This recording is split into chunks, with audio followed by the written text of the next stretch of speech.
श्री भगवान कह रहे हैं जो कामना से कर्म होते हैं वो कामना अधिक बढ़ जाने पर केवल पाप होने लगते हैं। जैसे धन की कामना से कर्म शुरू होते हैं, फिर धन की जब ज्यादा इच्छा हो जाती तो बेईमानी, चोरी, हिंसा, छल कपट, इसके करने में कोई भय नहीं रह जाता।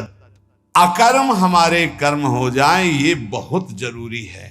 अकर्म तो उसके दो ही उपाय हैं, या तो निर्लिप्त, फलासक्ति रहित, ममता रहित, ये तो स्वरूप बोध महापुरुष में होता है।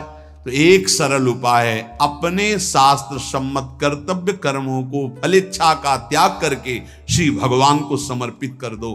राधा राधा जपो, नहीं बहुत यहां जो भी करोगे उसका दंड मिलेगा। महाप्रभु हरिवंश चंद्र जी कहते हैं जैसी हरिवंश नरक गति दुर्भर यम द्वारे कटियत नक छीके। छींक दिया उसका भी है, कहां छीका, किस जगह अंगुली उठाई, किस लिए, एक एक चेष्टा का तुम्हारे कहने से थोड़ी होगा। अरे कहीं कुछ नहीं, ये बावरे लोग हैं, इनको क्या पता है। जब दंड मिलते हैं तब इनको समझ में नहीं आता कहां से मिल रहा है दंड। अजर अमर हो, अविनाशी हो, शरीर को लेकर के देहाभिमान से बात कर रहे हो, कोई भगवान नहीं, कोई नहीं। तुम्हारे आंख मूंदने से हो जाएगा क्या, इस अपराध का दंड है। ऐसे ही यहां जो पापाचरण कर रहे हो कोई भगवान नहीं, इसका जब हिसाब आएगा तब तुम्हें पता चलेगा। करुणा निधान स्वामी ने ये जन्म तुम्हें अपनी तरफ से करुणा करके दिया है कि तुम मुक्त हो जाओ।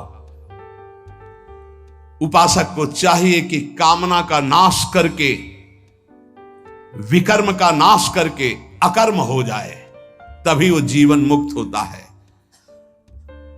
कर्मण्य कर्म यह पश्येद कर्मणि च कर्म यह सा बुद्धिमान मनुष्येषु स युक्तः कृष्ण कर्म कृत।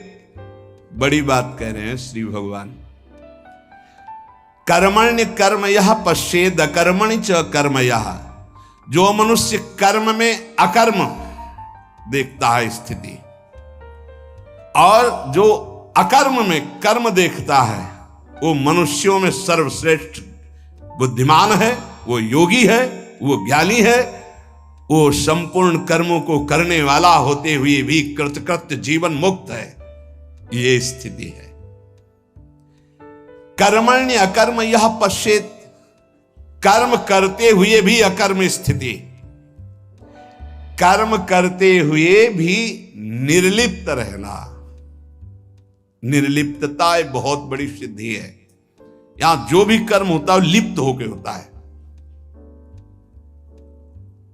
मानो आधी आपकी परिक्रमा हुई, चलो अब बैठ करके पद गाते हैं, हो गए।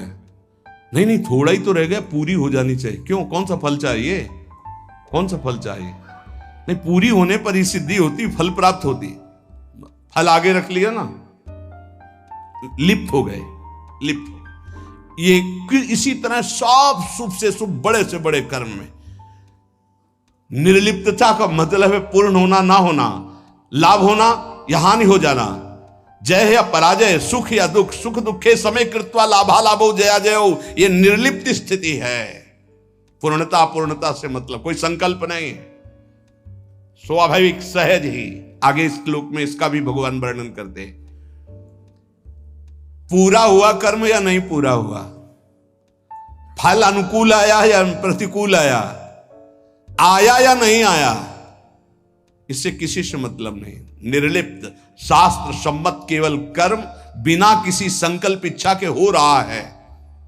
यंत्रवत, अमुक कर्म मैं करता हूं, इस कर्म का फल ये होता है, ऐसा लक्ष्य रख करके जो भी कर्म किया जाता है वो उसे बांधता है। ध्यान दीजिए, यहां भगवान बहुत सावधानी की बात कर रहे हैं। अमुक कर्म मैं करता हूं, इस कर्म का ये फल है, ऐसी भावना रखकर जो भी कर्म किया जाता है बड़े से बड़ा, वो उसे बांधता है, ना कि मुक्त करता है। प्रत्येक कर्म का आरंभ और अंत होता है, शुरू और विश्राम होता है, इसलिए उसका फल आरंभ और अंत वाला होता है। परंतु हमारी जो दुख निवृत्ति होगी वो नित्य पद में होगी। जो निरंतर है, आनंदमय है, सच्चिदानंदमय है, वो अंत आदि वाला नहीं है। क्रियाएं सब आदि अंत वाली हैं, परिवर्तनशील हैं, उनके फल परिवर्तनशील है। पर जीव फल की इच्छा रख करके ही हर कार्य करता है। अंदर की बात है, बिना फल की इच्छा किए तुम कोई कार्य नहीं करोगे। आज ऐसा करते हैं, पहले फल आएगा उसका, इसका फल क्या होगा, ये चलो ऐसा करते हैं। इसलिए भगवान कहते हैं कर्मण्य कर्म यह पश्चेत, जो कर्म करते हुए अकर्म कर दे उसको फल देने लायक न रखे, तभी जीवन मुक्त होगा। क्या कर्म होगा, निर्लिप्त, अनासक्त, फल की इच्छा रहित। हो रहा है, हो गया तो जय जय, नहीं हुआ तो जय जय, में कोई फल थोड़ी चाहिए था। स्वाभाविक एकदम, कितनी अखंड प्रसन्नता, परम विश्राम। लेकिन ये बात जब तक स्व का बोध नहीं है तब तक नहीं होगा। बहुत परेशान हो जाएगा, चिंतित हो जाएगा। फल की इच्छा ना रखने से नया राग उत्पन्न नहीं होता। नया राग उत्पन्न ना होने से वो बंधन मुक्त हो जाता है। ये कैसे समझ में आएगा, बहुत कठिन है ये समझ में आना। साधक सर्वथा वीतराग तभी होगा जब उसका नया राग उत्पन्न ना हो। वीतराग महापुरुष के सारे कर्म अकर्म हो जाते हैं। जीव का जन्म, जीव का मरण, जीव को भोग प्राप्ति कर्मों के अनुबंध से होता है, इसी कर्मों के बंधन से। जैसे किसी परिवार में बालक हुआ तो उसमें केवल बालक का ही कर्म नहीं है, पूरे परिवार का साथ में जुड़ा हुआ कर्म है। कोई उसकी मां बना, कोई पिता बना, कोई भाई बना, कोई मित्र बना, कोई पड़ोसी, शत्रु पक्ष का भी है जिसकी जलन हुई कि लड़का हुआ है। ऋणानुबंध, उनमें सैकड़ों, हजारों, लाखों के कर्म बंधन उस बालक से जुड़े हुए हैं। किसी का वो ऋण चुकाने आया है और किसी से ऋण वसूल करने आया है। किसी का सुख भोगा तो सुख देने आया है और किसी का बदला लेने आया है। सैकड़ों अनुबंध हैं उसके, एक बार जन्म में सैकड़ों कर्मों के अनुबंध हैं।